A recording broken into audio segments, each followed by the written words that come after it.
Hey y'all, doing my week 3 quarterback rankings from my car. Bear with me on it. Had to do an emergency work trip out of state, so I'm not with my studio or anything like that. Appreciate you guys working with me. Be sure to like, share, subscribe, comment, all that goofy stuff, and I appreciate all the support. Let's get to it. So we're going to kick off these USFL quarterback rankings. Coming in, my honorable mention, Jalen Morton. Morton out of Prairie View A&M, same school as Jawan Pass. Came in for a couple snaps after his, an injury to Alex McGew. He had one rush for about 6 yards. Also took a nasty sack. Was pretty concerned for his well-being, especially with McGew out. I was thinking we were going to see Kyle Slother. But ultimately, just got a few reps in. It's good. It's the first time getting game action in the USFL. He was signed this year by the Gamblers and then traded to the Stallions. Good for him to get some reps, obviously, with the volatility of McGew running around and everything like that. So they have him, they have Kyle Slother, but that's our honorable mention. Coming in right now is Jalen Morton. Coming in at number 9, I got Josh Love. Love put together one of his more disappointing performances, and this time it wasn't hindered by drops, wasn't hindered by the weather conditions. Personally, I think Love just kind of looked overmatched against the Generals defense. For whatever reason, I counted like 4 batted balls at the line for him. It just seemed like every time they were driving and whatnot, you just see a ball get swatted down. He made a pretty terrible read. I think it was late in the third quarter, middle of the fourth quarter, on his interception he threw. Just trying to throw, rolled out to the right and threw the ball way short of the marker, 1. And then 2, his receiver was covered by 2 Generals defenders. Love's got to improve. Like I said, he went 15-31, 101 passing yards, no TDs, 1 pick, 3 rushing attempts, 13 rushing yards. I don't think that his job is in jeopardy yet. However, I do believe that if he doesn't get it right versus the Showboats, who are 0-3 and have been giving up a ton of points, that we might see a full helping of Carson Strong moving forward.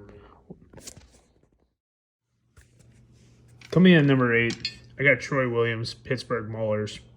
He went 10 of 18, 96 yards, 1 touchdown, 0 picks. Last week he was at 13. He was started at 13, went to 9, had 7 rushing attempts, 65 rushing yards on the ground. Now, I previously said that in order for Pittsburgh to kind of figure it out, be effective, they needed to go to one quarterback, whether it was Morgan or Williams. I preferred Williams because of his mobility. The Maulers did improve on the offensive line. They added Terry Poole, who was an all-USFL guy last year. Right now, that side of the line looks a little bit better, but in the end, you want Williams back there. He's able to move. He's able to keep the chains going. Him and Gaither got a good thing going. Gaither showed up a little bit. Garrett Groshek coming back. Man, this Garrett Groshek is the most impressive running back I've ever seen, average 2 yards a carry, because it seems like he's getting hit in the backfield and just falling forward for an extra yard, kind of keeping it going. So, while the Maulers, obviously, they get their first win in a long time, decent amount of improvements, they're still not there. I do think Williams, maybe not the most gifted thrower of the football, he's athletic enough in the alt league to make this a very competitive team. Defense, they do have Boogie Roberts, looks way better than he did last year, more athletic and whatnot. So Williams seems like the guy in Pittsburgh. I got him at number 8 moving forward. Coming in at number 7, I'm bringing in Carson Strong. Didn't play last week.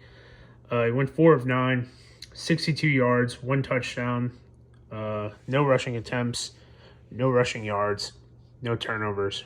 Strong put together a decent performance. 1 drop I saw when he was in there. A little bit more comfortable after obviously coming in from his first week against the Gamblers. I think it's good that Coach Eric Marty, the offensive coordinator, was able to throw Strong in, and there was positive results. I think it's good that they're building on that. I still want to give Josh Love another attempt at this, but overall, I'm curious to see what happens next week versus the Showboats. We could see Strong come in, but I think we definitely got to be happy with the results. Completion percentage, like I said, there was a drop. It looked like he was making decent reads. Looked a little bit more comfortable, not so much happy feet. We haven't really seen him have to get mobile yet, so that's going to be a big test to me. But like I said, in week 1, he got hit once, and he bounced right back up, and that's a big thing for me. Coming in at number 6, I'm throwing Case Cookus there. Cookus went 23 of 36, 238, 1 touchdown, 2 picks, 5 rushing attempts, 0 rushing yards. They had a great first drive, and then from there, it looked pretty terrible. Cookus is fading off his back foot. He doesn't have any time in the pocket, looks very uncomfortable. It just doesn't look himself from what we saw in that mid-season stride last year. It's kind of a shame because we all thought he would be an MVP candidate. But this offensive line is so Swiss cheese that I don't know what to tell you at this point as far as what can they do to make it better. There's got to be a decent amount of retooling there. They did sign an extra player, former Brahmas captain, Joel DeBlanco, on the defensive side, but that's not going to help Cookus. But overall, a lot of happy feet. He's getting hit a lot. He's very nervous. He looks beat up. I'm very curious to see if Cookus is going to make it for the whole season. Coming in at number 5, I'm picking DeAndre Johnson. 180 yards, 10 of 15, two touchdowns, no picks, 10 rushes, 98 rushing yards, 1 touchdown, and a fumble. Last week, he was ranked at number 7. A little bit of improvement last week, but this week, he was able to play within himself. I like that he hit Alonzo Moore on that 72-yard touchdown. I think he only probably threw the ball maybe like 25 yards. But the fact that there was a little bit of pressure from the safety, like Moore was wide open, but sometimes quarterbacks get too nervous and he was able to hit it right on the money. I've seen him too many times where he's overthrown, throw the ball in the dirt. It's kind of what I saw with Troy Williams earlier as well. But in the end, Johnson came out, used his athletic ability, found his dump-offs, utilized it, and at one point he had over 100 yards rushing. The knees took him down. So big playability from him athletically. This is the DeAndre Johnson we saw at pieces last year. Really pumped to see what he's got, going into the next week. And once again, you see these teams, they're figuring out their quarterback situation. They're going with one guy, and they're pushing on. And that old mantra, if you got 2 quarterbacks, you got no quarterbacks. And that's what we're figuring out right now with the Generals and even the Maulers with Troy Williams earlier in the list. Pushing on to number 4, I'm picking Cole Kelly. 21 of 38, 307, 2 touchdowns, 1 pick, 4 rushing attempts, 17 rushing yards. Cole was the leading rusher on the Showboats this week. They had a little bit of a shootout. Thought he let him down to a game-winning or a go-ahead score. Kenji Bahar came on, put the team on his back, hit Justin Hall for the game-winning touchdown with 13 seconds left.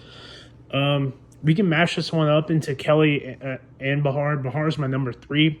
I was really impressed by both these quarterbacks during this game. Bahar's been steadily improving, going from the number 11 to number 10 to 5 to 3. I think finally he's getting a little bit more comfortable. He's got Justin Hall, Josh Peterson, Mark Thompson's back. Well, Kelly just picked up some running backs as well. I'd like to see more explosiveness from the running game from Kelly, which is funny because the opposite. I think Bahar's a way better pocket passer. Just needs time. But with Kelly, he's such a big body athletic guy that move him around and take off. I think that'd be a great thing. I think Rashad Davis just went on their injured reserve list. So we're going to see hopefully a lot more of Cyrus Mitchell and John Mitchell, the tight end, who had a nice grab, in addition to Derek Dillon stepping up. Also, Derek Dillon's on my fantasy team, so I'm hoping that. But I put Cole Kelly at number 4. Good performance, first professional start. And then coming in, finish up on Bahar, who's my number 3. Bahar went 22 of 36, 235, 2 touchdowns, 1 pick, 2 rushes for 7 yards. I mean, outside of a boneheaded interception, he suffered from drops like all these quarterbacks do. But he looked pretty good overall. Way more poise, way more comfortability in the pocket, stepping into his throws, taking the time to make sure his mechanics are good. He had a little bit more time behind the offensive line than Mark Thompson coming in. I think Thompson had 80-something rushing yards, helps as well. Once again, this is Bahar's sixth professional start, so it's only going to get better for him, I'm hoping. To finish it up, we got number 2, Alex McGough, 17 of 26, 238, 2 touchdowns, 1 pick, 3 rushing attempts, 7 yards. Big thing about McGough is I think he's hurt. I think he's battling injuries. We talked about earlier Jalen Morton coming in, stepping in a little bit, which those snaps matter a lot more than we think. You can also add in the fact that Morton got sacked, which is good because now he's not afraid of contact, essentially.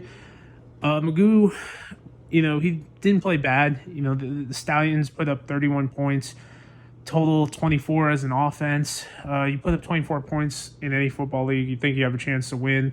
Problem is you were playing McLeod Bethel-Thompson. But my biggest thing is McGough looks hurt. He's limping around. It looks like he had a chest rib injury, been hit on the shoulder a couple times. I don't think McGough plays the whole season, unfortunately. But overall, he's been extremely serviceable. Had him at my number 6 coming into the season for the Stallions. But, Jamar Smith made a tweet recently saying that his stitches were out. Maybe we see Smith back. I think you ride with McGough, obviously, for as long as you can. And then you kind of use the reverse relief pitcher situation and then push on from there. Coming in at number 1, I got McLeod Bethel-Thompson. Last week he was number 2. Went 20 of 28, 283 yards, 1 touchdown, 1 interception, 3 touchdowns, 1 interception, 4 rushing attempts, 9 rushing yards. A couple of those rushing attempts were knees. NBC's putting the league on notice. He's putting the league on his back. This guy was amazing in Canada. Had a lot of success in the spring league, as a rookie. In the UFL, it wasn't that bad either. He's leading the league. He's got some weapons around him. Wes Hills is probably a sleeper candidate for an all-USFL running back. No matter where you put the spin it, this Breakers team looks to be the best offense in the league. Their defense pretty good. Had Jared Fernandez as one of my top USFL players coming into my top 10. I think he's extremely underrated. But McLeod, you can hear it on the field too. You can hear him kind of keeping everyone calm when things got chippy. Made some big throws. The guy put his body on the line. I think he even tried to hurdle someone at one point. It was inside the 5-yard line where he got caught in midair, but everything McLeod is doing, if you've been watching the CFL, this should be no surprise to you.